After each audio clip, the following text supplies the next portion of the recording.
Good day. I'm Dr. Rondilia from the Department of Internal Medicine, Section of Adult Cardiology. For this lecture hour, I'll be talking about acute rheumatic fever. Acute rheumatic fever is an autoimmune inflammatory process that develops as a sequelae of group A streptococcus. Multiple organ systems are involved, and almost all of the manifestations resolve completely except for the damage to the heart valves. Acute rheumatic fever and rheumatic heart disease are diseases of poverty. The decline was largely attributable to improved living conditions like less crowded housing and better hygiene. Hotspots or areas with high incidence of cases as well as death rates occur in sub-Saharan Africa, Pacific nations, Australasia, and South and Central Asia. The epidemiology of acute rheumatic fever, in contrast to rheumatic heart disease, is shown in this slide. Acute rheumatic fever is mainly a disease of children aged 5 to 14 years. Recurrent episodes of acute rheumatic fever remain relatively common in adolescents and young adults. In contrast, rheumatic heart disease peaks between 25 and 40 years old. There is no clear gender association for rheumatic fever, while rheumatic heart disease more commonly affects females. The pathogenesis of acute rheumatic fever involved several factors. These include organism, host, and the immune response. Acute rheumatic fever is exclusively caused by infection of the upper respiratory tract with group A streptococci. Certain M serotypes were associated with acute rheumatic fever. However, in high incidence regions, any strain has the potential to cause acute rheumatic fever. The role of skin infection and of group C and G streptococci are currently being investigated.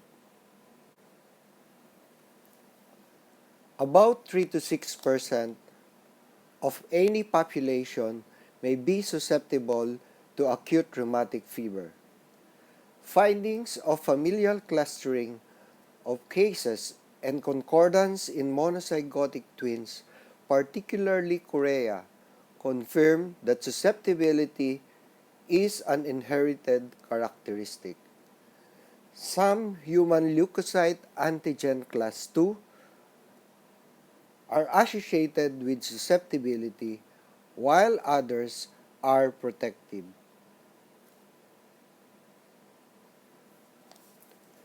The pathogenesis of acute rheumatic fever is based on the concept of molecular mimicry, whereby an immune response targeted at streptococcal antigens, mainly through the M protein in the N-acetylglucosamine of the group A streptococcal carbohydrate, also recognizes human tissues. In molecular mimicry model theory, cross-reactive antibodies bind to the endothelial cells on the heart valve, leading to activation of adhesion molecule, the VCAM1, with resulting recruitment of activated lymphocytes and lysis of endothelial cells in the presence of complement. The latter leads to release of peptides, the laminin, keratin, and tropomyosin, which in turn activates cross-reactive T cells that invade the heart, amplifying the damage and causing epitope spreading. There is a latent period of 3 weeks between the precipitating group A streptococcal infection and the appearance of clinical features of acute rheumatic fever. Exceptions are chorea and indolent carditis, which may follow prolonged latent periods lasting up to 6 months. Hence, report a prior sore throat. A preceding group A streptococcal infection is commonly subclinical, and in these cases, it can only be confirmed using streptococcal antibody testing. The most common clinical presentation of acute rheumatic fever are polyarthritis and fever. Polyarthritis is present in 60 to 75% of the cases, carditis in 50 to 60%, chorea less than 2% to 30%, erythema marginatum and subcutaneous nodules are seen only in less than 5% of the cases. Up to 60% of patients with acute rheumatic fever progress to rheumatic heart disease. Valvular damage is the hallmark of rheumatic carditis. Mitral valve is almost always affected, sometimes together with the aortic valve. The characteristic manifestation of previously unaffected individuals is mitral regurgitation. This picture shows you a rheumatic heart disease at autopsy with characteristic findings of thickened mitral valve, thickened chordae, and hypertrophied left ventricular myocardium. Myocardial inflammation may affect the electrical conduction pathways, resulting in PR interval prolongation, which is reflected on the electrocardiogram as first-degree AB block or rarely higher level block, and softening of the first heart sound on auscultation. Rheumatic heart disease in children, adolescents, and young adults may not be detected in some cases. In this instance, echocardiography may be of help. This is a 2D echo Doppler image of patient with mitral regurgitation in the parasternal long axis view. This is another image showing echocardiographic findings of subclinical rheumatic heart disease with the use of combined criteria. Figure A shows evidence of morphologic features for rheumatic heart disease, valvular thickening predominantly at the tip of both leaflets and subvalvular apparatus thickening with minimal mitral regurgitation visible as a blue jet in Figure B. This is a transthoracic echocardiographic image from a 5-year-old boy with chronic rheumatic heart disease. This diastolic image demonstrates leaflet thickening, restriction of the anterior mitral valve leaflet tip, and doming of the body of the leaflet toward the interventricular septum. The appearance, marked by the arrowhead, is commonly described as a hockey stick or an elbow deformity. The most common form of joint involvement in acute rheumatic fever is arthritis, wherein objective evidence of inflammation are present. The joints are hot and swollen with redness and tenderness involving more than one joint. The typical arthritis is migratory, moving from one joint to another over a period of hours. The large joints are usually affected, most commonly the knees, ankles, hips, and elbows, and is asymmetric. The pain is severe and usually disabling until anti-inflammatory medication is commenced. Less severe joint involvement is a potential major manifestation in high-risk population in the most recent revision of Jones criteria. Aseptic monoarthritis may be a presenting feature, and it is highly responsive to salicylates and other non-steroidal anti-inflammatory drugs. Joint involvement that persists more than 1 to 2 days after starting salicylates is unlikely to be due to acute rheumatic fever. Salicylates and other non-steroidal anti-inflammatory drugs should be withheld and pain managed with acetaminophen or codeine until the diagnosis is confirmed. Sydenham's chorea commonly occurs in the absence of other manifestations. It follows a prolonged latent period after group A streptococcal infection and found mainly in females. The choreiform movements affect particularly the head, causing characteristic darting movements of the tongue and the upper limbs. It is often associated with emotional lability or obsessive compulsive traits, which last longer than the choreiform movements and which resolve completely, usually within 6 weeks to 6 months. The classic rush of acute rheumatic fever is erythema marginatum. They are pink macules that clear centrally, leaving a serpiginous and spreading edge. The rash is evanescent, appearing and disappearing before the examiner's eyes. Subcutaneous nodules occur as a painless, small, measuring 0.5 to 2 cm, mobile lumps beneath the skin overlying bony prominences, particularly the hands, feet, elbows, occiput, and occasionally the vertebrae.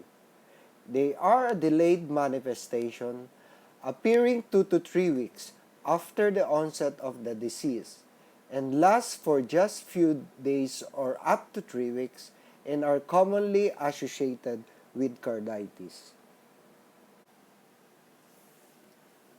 Fever occurs in most cases of acute rheumatic fever, although rarely in cases of pure chorea. Although high-grade fever is the rule, more than or equal to 39 degrees centigrade, lower grade temperature elevations are not uncommon. Elevated acute phase reactants are also present in most cases. Occasionally, the peripheral leukocyte count is mildly elevated. Since there is no definitive test for acute rheumatic fever, the diagnosis relies on the presence of combination of typical clinical features together with evidence of preceding group A streptococcal infection and the exclusion of other diagnoses.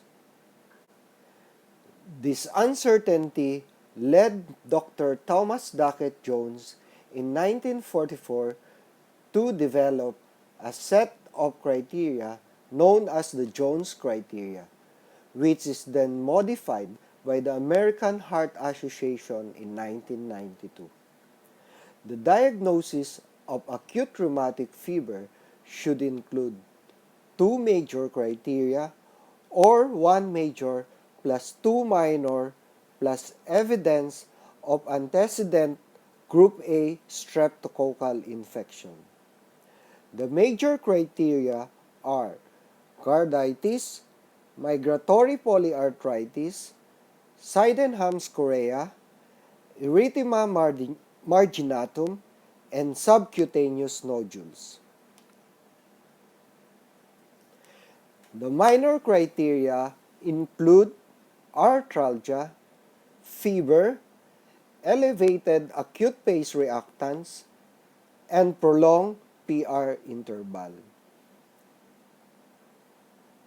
Evidence of antecedent group A streptococcal infection is documented by a positive throat culture or rapid strep antigen test, or an elevated or rising streptococcal antibody test, the ASO, or an anti-DNase antibody titer.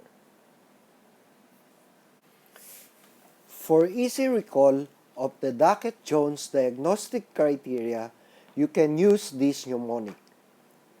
Cases for major criteria. C stands for carditis, A arthritis, S subcutaneous nodules, E erythema marginatum, and S Sydenham's chorea. FRAP is the mnemonic for minor criteria. F for fever, R for raise ESR and CRP, A for arthralgia, P for prolonged PR interval, and P for previous rheumatic fever. The Duckett-Jones criteria has a sensitivity of 77% and a specificity of 97% for the diagnosis of acute rheumatic fever. Because the clinical utility of a diagnostic test is influenced by pretest probability and background disease prevalence, a single set of diagnostic criteria may no longer be sufficient for all population groups in all geographic regions. This led to the revision of the Jones criteria in 2015 by the American Heart Association. The revised criteria require the clinician to determine if patient belongs to the low risk or moderate to high risk population, the latter of which need a more sensitive criteria. The major criteria for low risk and moderate and high risk populations are carditis, arthritis, chorea, erythema marginatum, and subcutaneous nodules. The only difference between the low risk and moderate and high risk population in the major criteria is the presence of arthritis. Only polyarthritis is included in low-risk population, while either monoarthritis, polyarthritis, or polyarthralgia are included in moderate and high-risk populations. Polyarthralgia should only be considered as a major manifestation in moderate and high-risk population after exclusion of the other causes. The minor criteria for low-risk populations are polyarthralgia, fever of more than or equal to 38.5 degrees centigrade, ESR of more than or equal to 60 millimeter in the first hour, and or CRP more than or equal to 3 milligram per deciliter, and prolonged PR interval after accounting for age variability unless carditis is a major criterion. The minor criteria for moderate and high-risk populations are monoarthralgia, fever of more than or equal to 38 degrees centigrade, ESR of more than or equal to 30 millimeter per hour, and or CRP more than or equal to 3 milligram per deciliter, and prolonged PR interval after accounting for age variability unless carditis is a major criterion. Echocardiography should be performed on all possible cases to aid in making the diagnosis and to determine the severity at baseline of any carditis. Other recommended tests for possible acute rheumatic fever are shown in this table.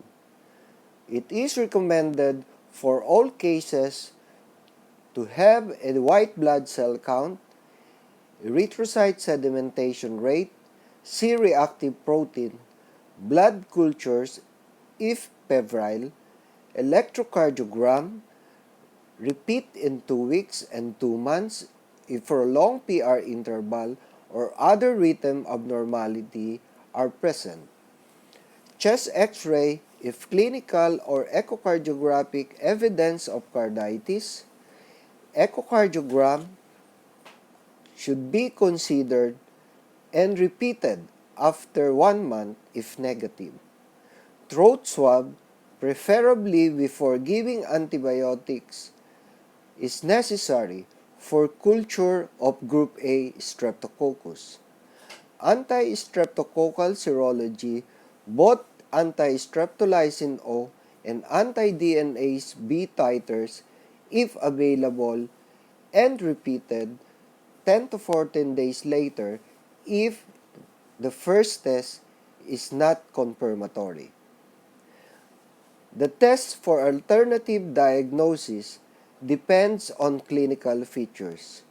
These include repeated blood cultures if possible endocarditis is suspected, joint aspirate for possible septic arthritis, copper, ceruloplasmin, anti-nuclear antibody, drug screen for choreiform movements, and serology and autoimmune markers for arboviral, autoimmune, or reactive arthritis.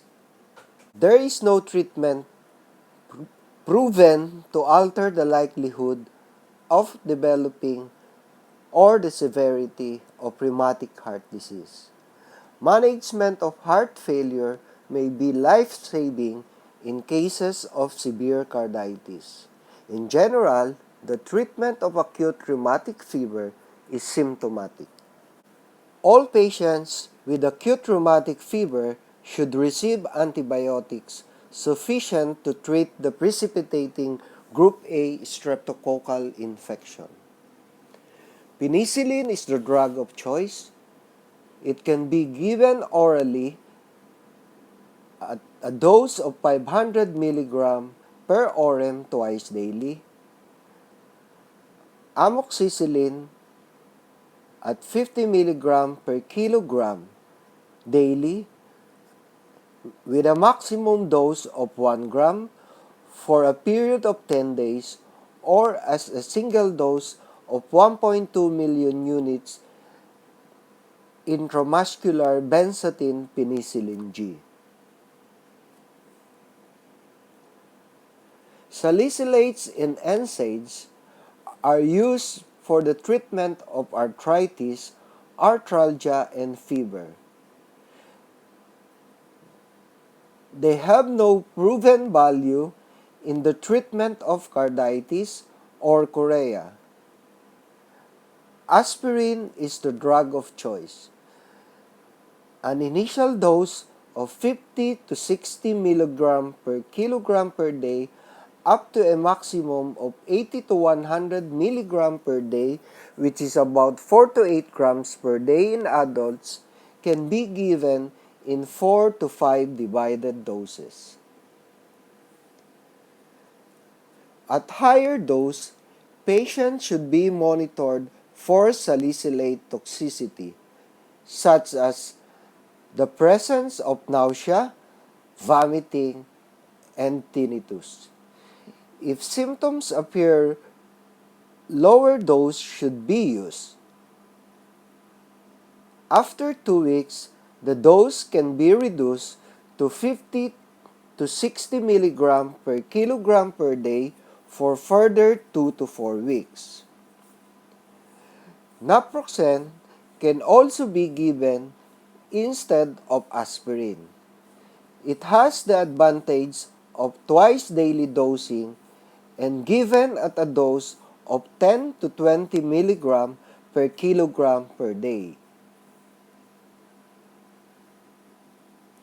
The use of glucocorticoid in the treatment of congestive heart failure remains controversial. Many clinicians believe that giving glucocorticoids help in improving the short or long-term outcome of carditis, reduce the acute inflammation with more rapid resolution of congestive heart failure.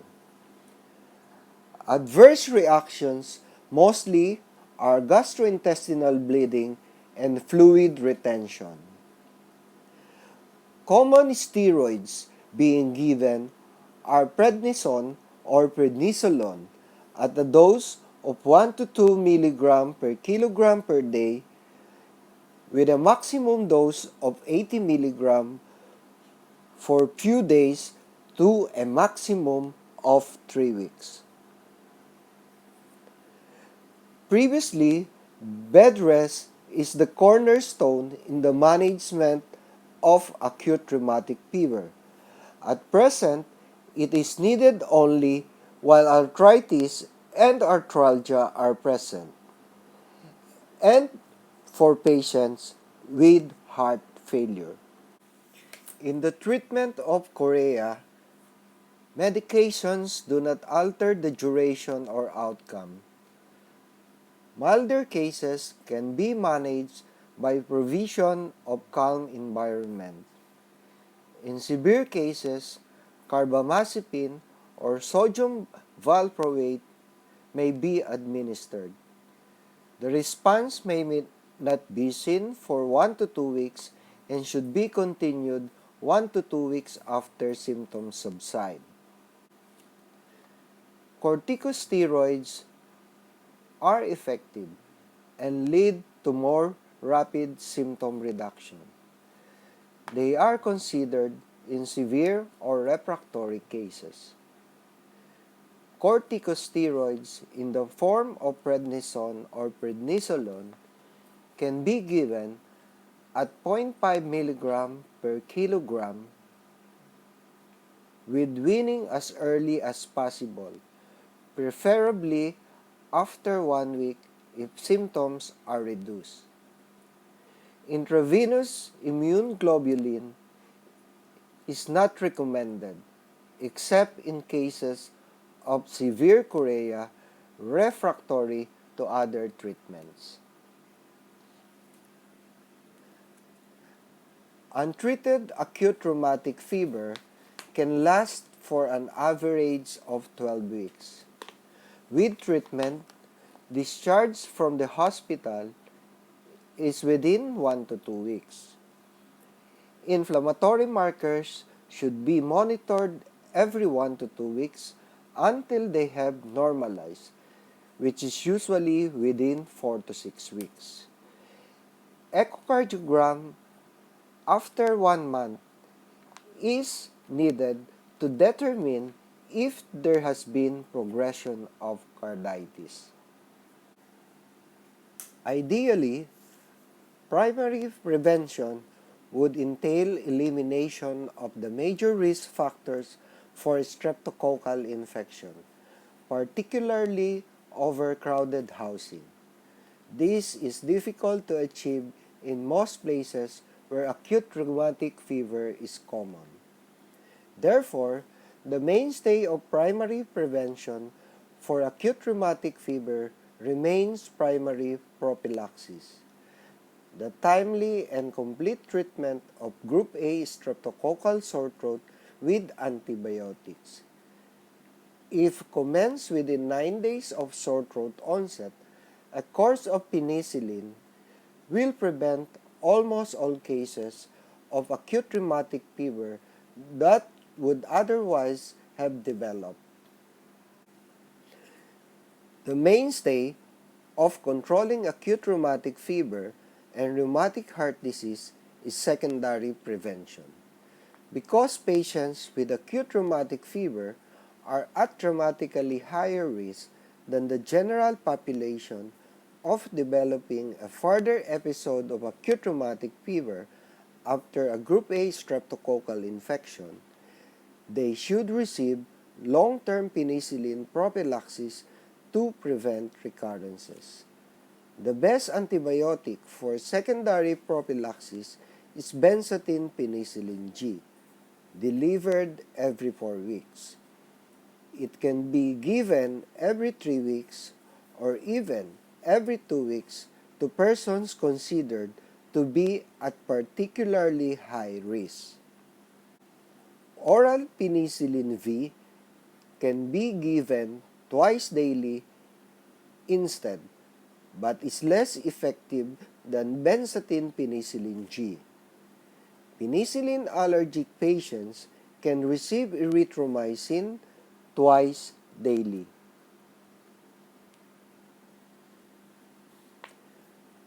The duration of secondary prophylaxis is determined by many factors, in particular, the duration since the last episode of acute rheumatic fever. Recurrences become less likely with increasing time. Age, recurrences are less likely with increasing age, and the severity of rheumatic heart disease.